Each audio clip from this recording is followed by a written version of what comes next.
ya. Ini wapres. Iya. Bener kan? Iya. Kalau 36 tahun.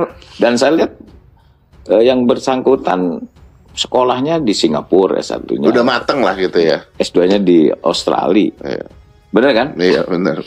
Iya udah mateng. Debat kemarin saya lihat, wah oke lah.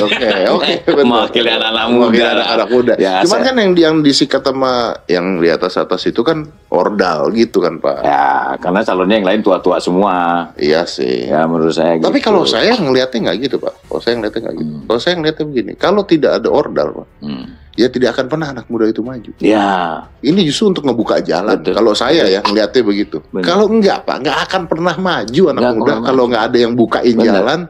Ya. Aduh. Saya waktu saya kasat Mas ya. Saya kasat. Angkatan 98. Oke, sudah waktunya kamu bintang 1. Jangan, waduh, ini yang senior dulu, yang nggak ada. Tapi yang potensial. Iya. Saya begitu aja. Oke, 98. Oke, dia 98 2023. Oke, dia 25 tahun. Nggak apa-apa. Tapi dia potensial.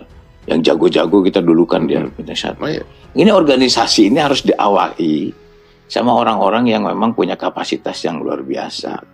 Bukan hanya yang sekedarnya saja. Kan begitu kan? Benar. Banyak nih organisasi yang penting siapapun nih jabat bisa. Ya lewat begitu aja sih bisa sih. Iya. Cuman capaiannya kan tidak maksimal. Kalau saya tuh ngeliatnya gini Pak. Kalau saya nggak tahu lah, saya nggak ngerti tentang MK, nggak ngerti tentang saya bodoh lah Pak. Cuman kalau dibilang, wah itu kan ordal. Nah semuanya yang di situ ngomong-ngomong nggak ordal. Nggak gincing, nggak kepon. Itulah politik. Iya kan.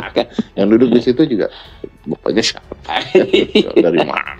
Kalau nggak gara-gara itu ya nggak jadi apa-apa. Kalau kita mau ngomong jujur loh Pak, gitu. Jadi jangan nyalain orang lain lah gitu. Ngaca dulu aja deh gitu. Betul. Ngaca aja dulu deh. Betul.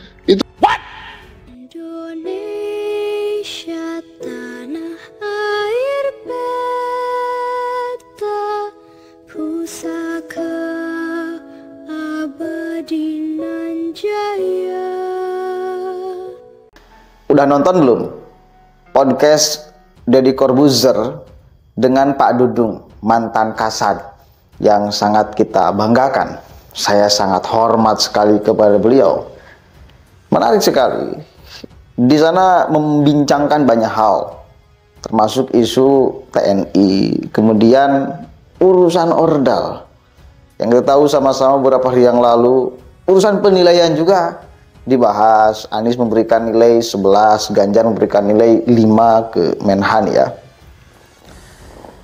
Oke, terlepas daripada poin-poin itu, saya akan ambil satu poin, urusan ordal. Karena logika berpikirnya masuk menurut saya dengan contoh-contoh yang real pernah terjadi. Dan ini bukan jangka waktu sebentar. Persoalan anak muda bisa masuk. Ini gerbang awal, karena kalau tidak ada ordal, maka tidak akan pernah anak muda dikasih tempat untuk bisa menjadi cawapres. Oke, kita coba dengarkan dulu sama-sama nih, logikanya masuk atau tidak ya. Kalau Bapak gimana? Saya pernah nyampaikan ya bahwa ingat sejarah Bung Tomo. Bung Tomo itu lahir 3 Oktober 1922. Ya. Oke. Kemudian kejadian 10 November 1945 yang dipimpin oleh Bung Tomo. Berarti Usianya ya. beliau itu 23 tahun. Padahal beliau itu bukan seorang prajurit. Bukan, dia hanya pernah latihan kepanduan. Kalau kita ke pramukaan, Ya. kepanduan. Tapi beliau bisa memimpin arek-arek Surabaya. Iya, sampai. Korbannya 16.000 orang gugur, 20.000 orang mengungsi, dan 1.600 tentara Inggris tewas. Kan luar biasa. Ini anak muda. Kan begitu kan? Kan 23 tahun itu kan anak muda anak ini. Muda, itu. Kalau lulusan AKABRI baru lulus Letnan 2 lah itu. Kan begitu kan? Kemudian Jenderal Sudirman. Jenderal Sudirman pada saat Soekarno dan Hatta diungsikan setelah terjadi perjanjian, maka Sudirman ingin melanjutkan perjuangan dengan bergerilya demi tegaknya negara kesatuan Republik Indonesia. Itu tahun 1948. Iya. Umur berapa itu? Sudirman baru usianya 31 tahun waktu itu. Dan kemudian setelah bergerilya, akhirnya terkenal dengan serangan umum 1 Maret di Jogja yang mimpin Letnan Kolonel Soeharto. Letnan Kolonel Soeharto itu lahir tahun 6 Juni 1921. Kejadian 1 Maret 1949. Ya, Umurnya baru 28 tahun. Bener. 28 tahun. Letnan Kolonel umur 28 tahun udah berani nyerang Jogja. Betul kan? Iya bener. Di situ sekutu Belanda diserang apa? Dan berhasil.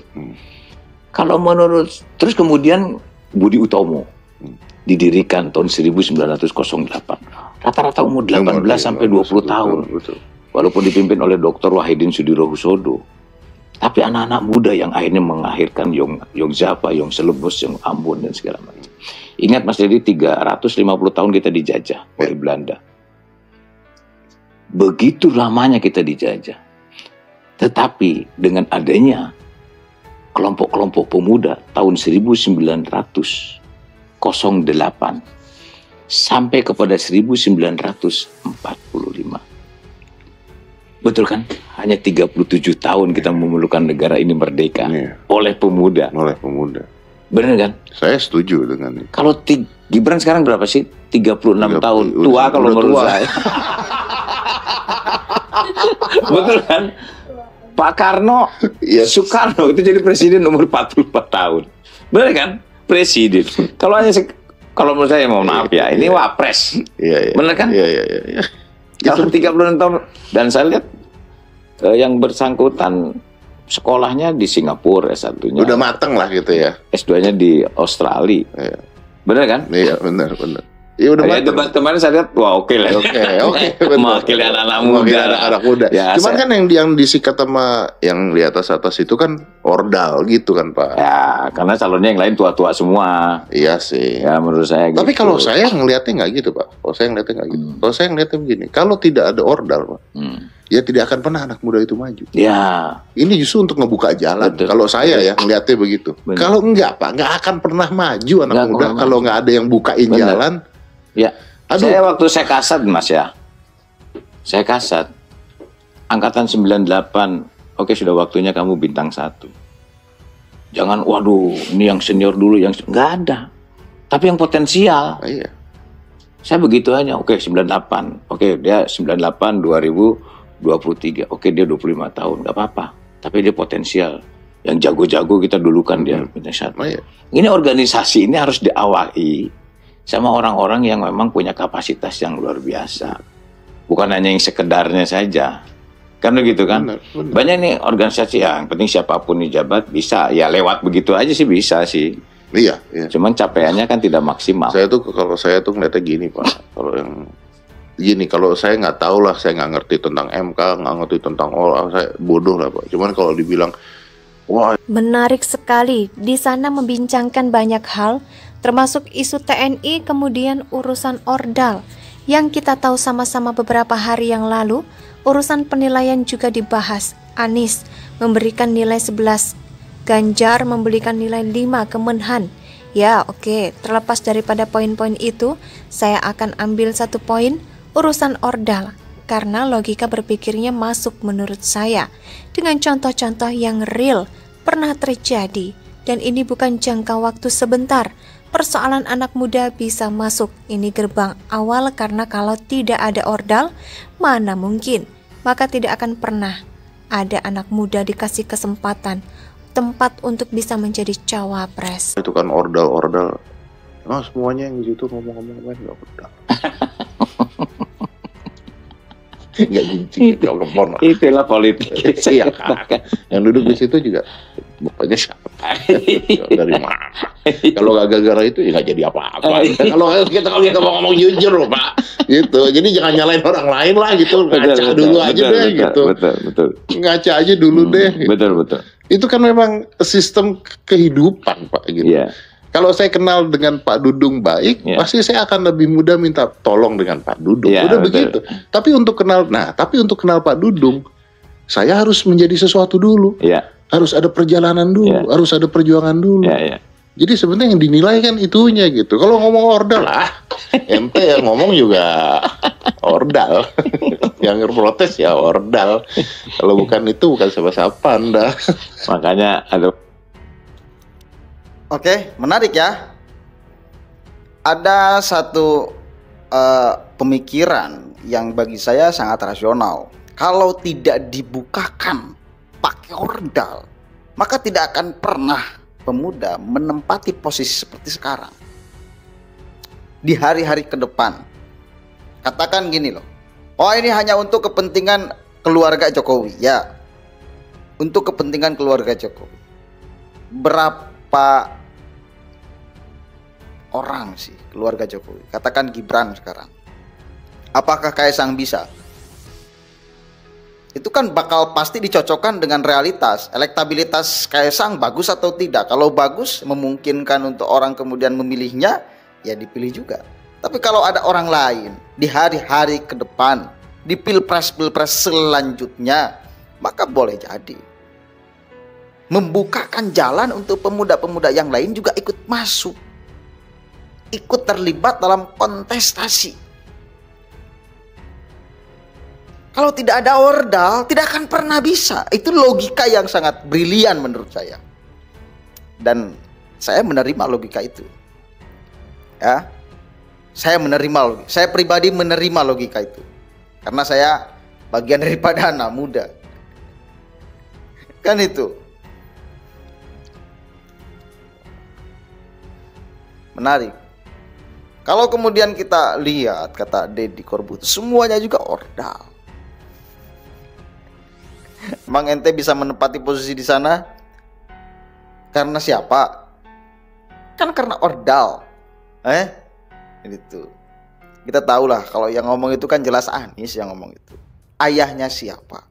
Dan bagi saya terlalu biasa-biasa aja isu ordal ini dibawa untuk kepentingan urusan politik. Karena di wilayah-wilayah, di desa-desa, di kabupaten, di provinsi, banyaklah saya kira keluarga-keluarga yang ikut masuk.